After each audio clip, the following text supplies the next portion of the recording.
Hi, I'm Douglas Black of Efficiency, and today I'm going to talk about energy stewardship for congregations. In my 15 years as an energy assessment consultant, I've seen many congregations save as much as $20,000 on their annual energy costs after making a few simple and inexpensive modifications to their building. As a result, these congregations have become better resource stewards through energy efficiency and have saved a lot of money in return. I'm going to introduce the energy assessment process as developed by Michigan Interfaith Power and Light, the Energy Star for congregations, Energy Star for portfolio managers, and demonstrate how this program can benefit your congregation as well. Our resource for the assessment process is the Energy Star Guide for Congregations. This guide is filled with valuable, money-saving information. It also serves as a workbook with all of the calculation tools we will be utilizing. The Energy Star Guide for Congregations and other calculation tools we will be using can be found on the Michigan Interfaith Power and Light website, as well as the EnergyStar.gov website. Now, before we continue, let's meet some MIPL members. Hi, I'm Father Charles Morris, founder of Michigan Interfaith Power and Light. I'm standing here on the roof of St. Elizabeth Catholic Church in Wyandotte, Michigan, of which I'm a pastor. Michigan Interfaith Power and Light, or MIPL as we call it for short, is part of a national initiative which is a religious response to global warming. There are interfaith power and light collaboratives in over 24 states and the District of Columbia. Our mission at MIPL is to involve communities of faith as stewards of God's creation through the promotion of energy education, energy conservation, renewable energy, energy efficiency, and related sustainable practices. Today, MIPL is comprised of over 230 churches, synagogues, mosques, and temples throughout the breadth and length of this great state of Michigan. MIPL has been very beneficial for us as a church and for the parishioners, and for the minimal cost that it is to join. I would highly encourage everybody to become a MIPL member, just because even if you can't go to all the seminars because of where they're located and the time or what have you, they have so much information online through their mailings, and just through calling and asking questions. They're extremely helpful. And again, I think it's a way for us to become more educated. You hear a lot in the news and what have you, but you know, MIPL is really, they're doing something about it, so they make it so you want to participate and you want to try to do this best as you can with the funds that you have, especially in a church environment when you truly have to be good stewards of all the money that is coming in from your parishioners to try to do the best for everybody. So it's well worth the investment for the payback of what you get back from them. I would heartily recommend membership in Michigan Interfaith Power and Light, and I have been doing that over the time that I've been with them. I am invited out occasionally to preach in churches and to conduct educational hours, and I usually have chosen as my topic for preaching and education the caring for creation, the environmental issues. And as I've been preaching, I have sometimes even held up a compact fluorescent light saying that this is one of the ways that we as concerned citizens, as religious people, can address the issues before us. So I have said to those people, those audiences, one of the avenues is Michigan Interfaith Power and Light that gets you into the process. I recommend it because they are in touch with other organizations that can help us with purchases, that can help us with consultation, with fine-tuning the decisions and the actions we make. They are there as backups for us whenever we feel the need to get some more precise or some additional information on the actions we're taking for our upgrades or our future development as institutions. One of the other advantages of MIPO is that it helps you and your parishioners, your church members, to know where to obtain energy efficient items, and it gives you access to a number of suppliers for these items, helping your whole congregation to become more efficient. We enjoy God's green earth. Consider joining MIPO to help you and your congregation to know how best to honor Mother Earth.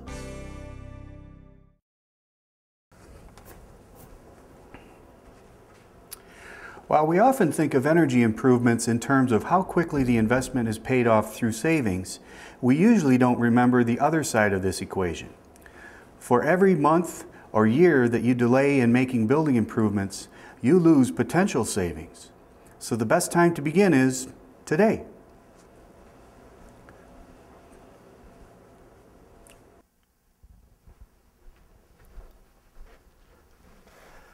The first step in the assessment process is benchmarking.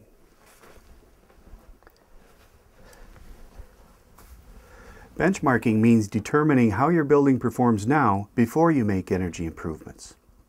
It's like giving your building a miles per gallon rating. You want to know if it's a gas guzzler or an energy saver. Simply put, if you don't measure it, how can you manage it? Refer to the calculation worksheet in the first section of the Energy Star Guide for Congregations workbook to help you come up with the results.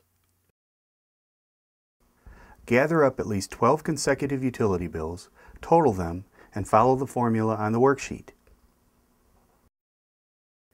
I am using a spreadsheet that is also available to you online to fill in the electric use and the gas use. This spreadsheet does the calculation for you. Feel free to use either. Remember, we are not looking for dollar amounts, just units of use. Electric use in kilowatt hours,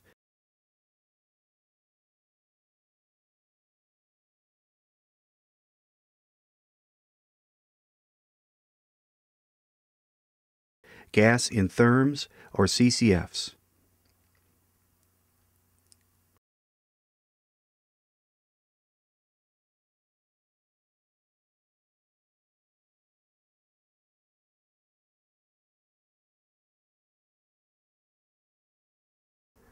Next, you will need to know the square footage or total area of your building. Square footage can often be found on insurance records, a recent appraisal, or even construction drawings. If necessary, measure the outside perimeter of the building to come up with a reasonable number. These calculations give you the annual energy use of your building per square foot. After you've made your improvements, you can use the same calculations to measure your success even as utility rates increase.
The next step in the assessment process is to do a walkthrough and make a checklist of the energy features of your building, such as lighting, water use and water heating, appliances, refrigeration, and heating and cooling.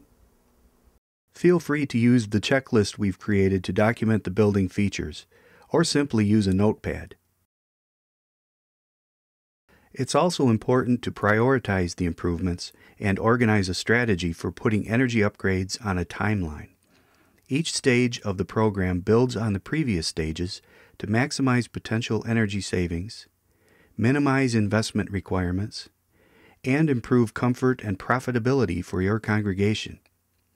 We've found that it makes sense to start cutting costs with lighting improvements because it tends to allow for the quickest return on investment. Remember, the important thing is to inventory as much of the building as possible. Okay, let's start the walkthrough. I like to begin at one end of the building and work my way across, or at a lower level and work my way up. In either case, just try not to miss anything.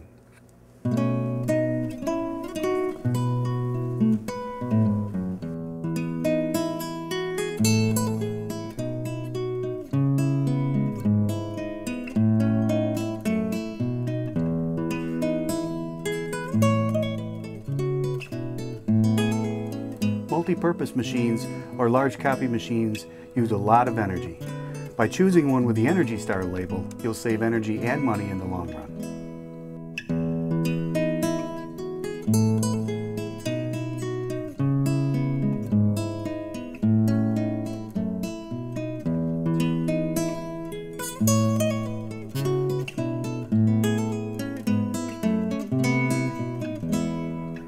Computer monitors also use a lot of energy. The modern flat screen monitors use less, but if you have to choose one with an Energy Star label. It will save you money.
Exit signs are often the most cost-effective energy improvement you can make. Older signs will use 40 watts of power and will burn out 2 or 3 times a year. Newer LED technology uses only 4 or 5 watts and can last 3 to 4 years. Replacing the whole unit is typical, but just replacing the lamp with an LED bulb is a lot simpler and less expensive. Often LED replacement can pay for itself in 3 to 4 months, sometimes even less.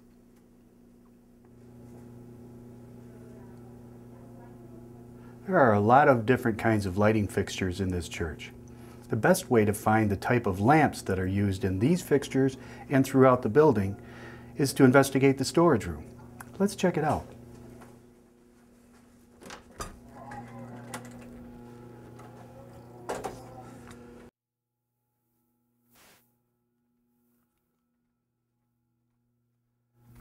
The storage room can be important because you can get a clear picture of the lighting infrastructure without climbing a ladder. Here we have 100-watt incandescent bulbs, incandescent flood lamps. I see they use high-intensity discharge lamps, and even halogen headlamps. We have T12 bulbs and T8 bulbs. Lighting can be overwhelming if you're not an expert, but lighting is always the low-hanging fruit. You can get 20 to 50% return on investment through lighting upgrades, so it's well worth looking into. But if you need to, call in an expert. The Energy Star Guide for Congregations, Putting Energy into Stewardship, includes 2 very informative sections describing lighting. The guide also provides sound advice on choosing contractors. There are some real success stories around town just from lighting upgrades alone. Listen to these. And one of the other big ones that he did was helping us to change having motion sensors in all of our restrooms, because that seems to be one place where everybody would forget to shut lights off and they'd be staying on all weekend long. So now those things come on and off automatically, which has just been huge for us. One of the areas that we did save quite a bit of money was in our activity center or our gym.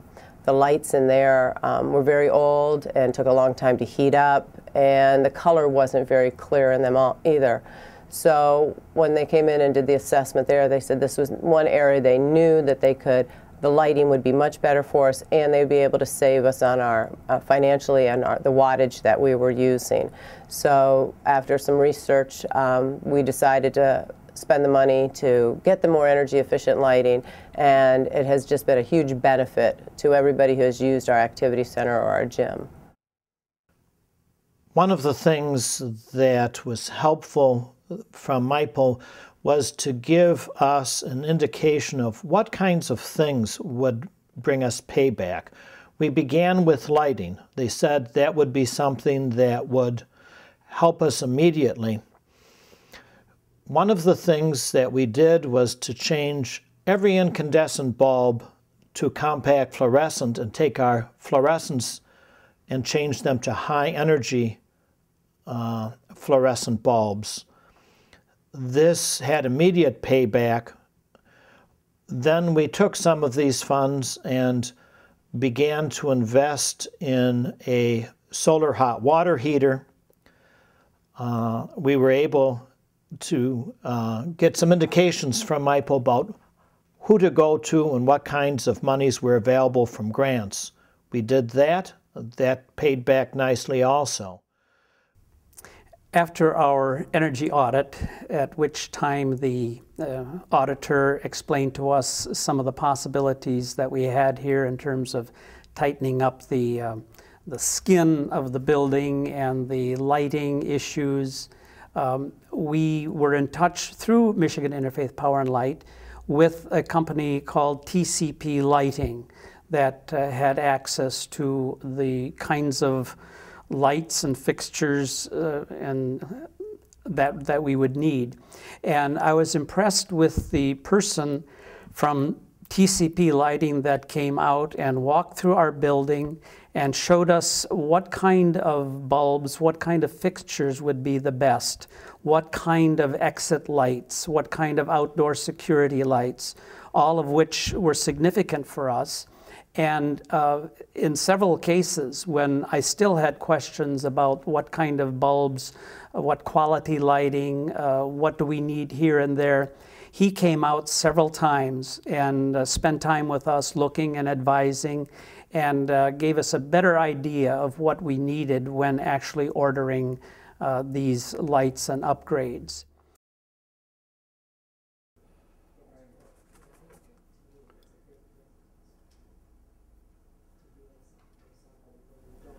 An air leak is like the proverbial dripping faucet. So you want to identify as many air leaks as possible in the building. Look for light around the edges of your door.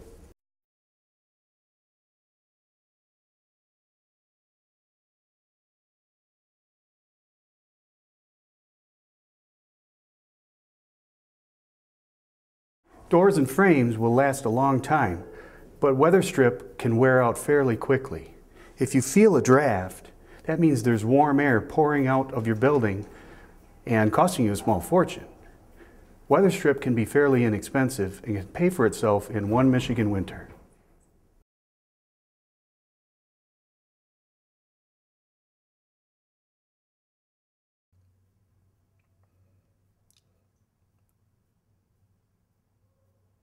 Windows are expensive to replace and may not save as much as you think. Finding and fixing gaps around wood casing, storm panels, or cracked panes may be inexpensive and save a substantial amount on your energy bill. Air sealing can often reduce energy costs by nearly as much as replacing windows. Most caulking products are inexpensive and can be found at the local hardware store, and ultimately can save you a bundle. Storm panels, both interior and exterior, may also be a cost-effective solution, but you should consult a professional for your unique situation.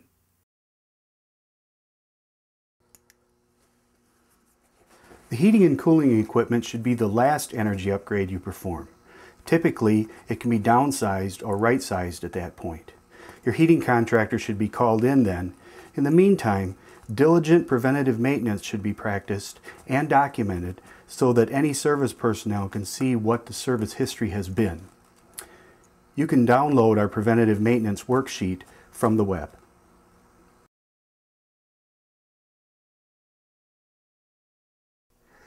Now that the walkthrough has been completed, we can enter the information that we found, such as lighting and appliances and other energy-saving opportunities, directly into our spreadsheet. You can find the energy spreadsheet that we're using online. Now we've gathered our utility bills, and we've calculated the total energy intensity in BTUs per square foot per year of our building. We did it by hand in the Energy Star Guide for Congregations book. And we've also done the walkthrough and come up with an inventory of potential energy-saving lighting retrofits and other opportunities. So now we go to the electronic version of the assessment report, which is an Excel spreadsheet.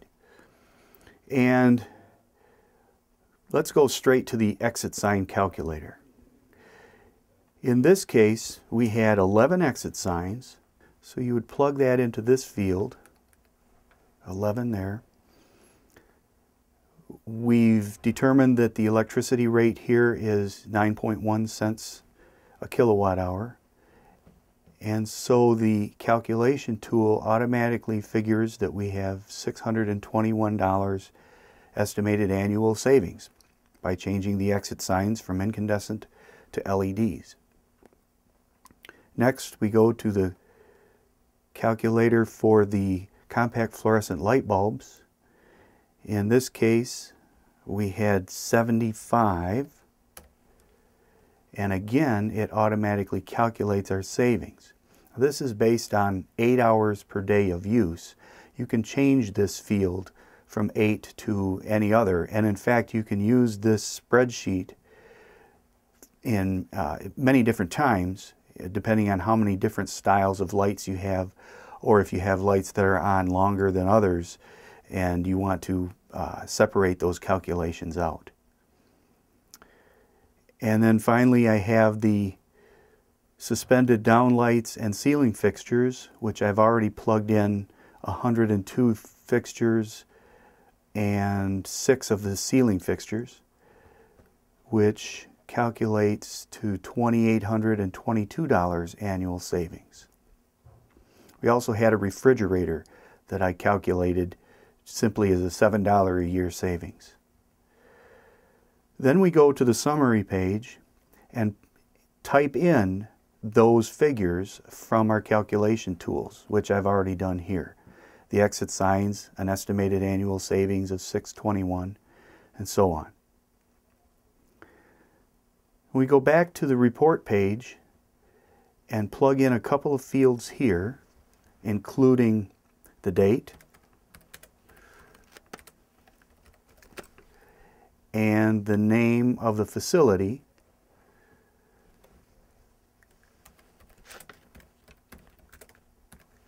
and this information automatically migrates to other pages once it's typed in here. Finally, the field data sheet, which we used to handwrite our inventory of lighting opportunities. There are a couple of fields that are important on this page.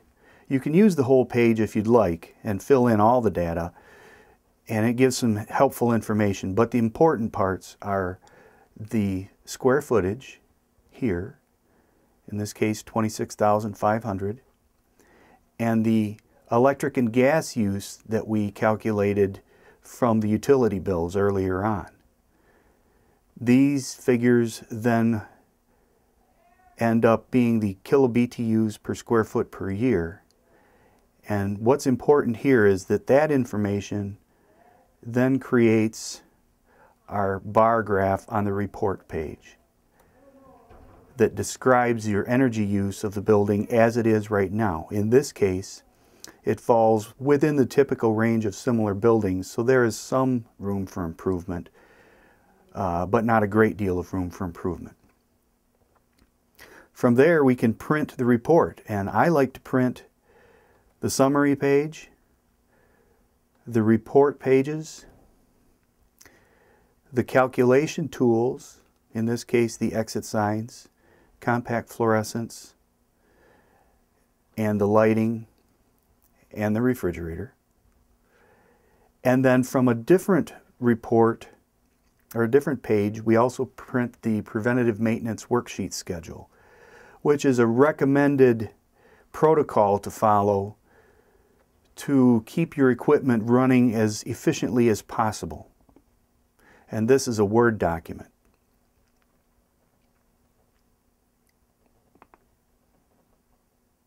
You can see it also has a preventative maintenance inspection checklist, daily, weekly, monthly, and annually as well.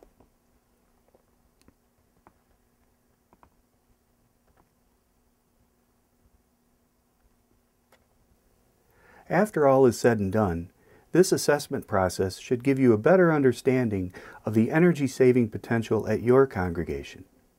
We hope you find this video useful, as well as the other information and calculation tools on the Energy Star website, the MIPL website, and the Energy Star Guide for Congregations.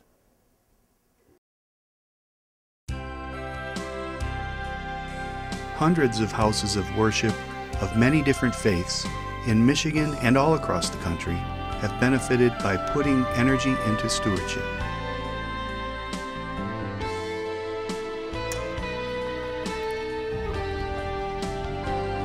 After all, a building is simply an expensive box of air. Whether it's a home, a restaurant, a school, or a house of worship, we should do our best to make it healthy, comfortable, and affordable. For Michigan Interfaith Power and Light, Small Business Association of Michigan, and Energy Star, I'm Doug Black, and thanks for watching. Additional information, checklists, tables, and resource links can be found on the MIPL.org website and the EnergyStar.gov website. Search using keywords Portfolio Manager and Congregations.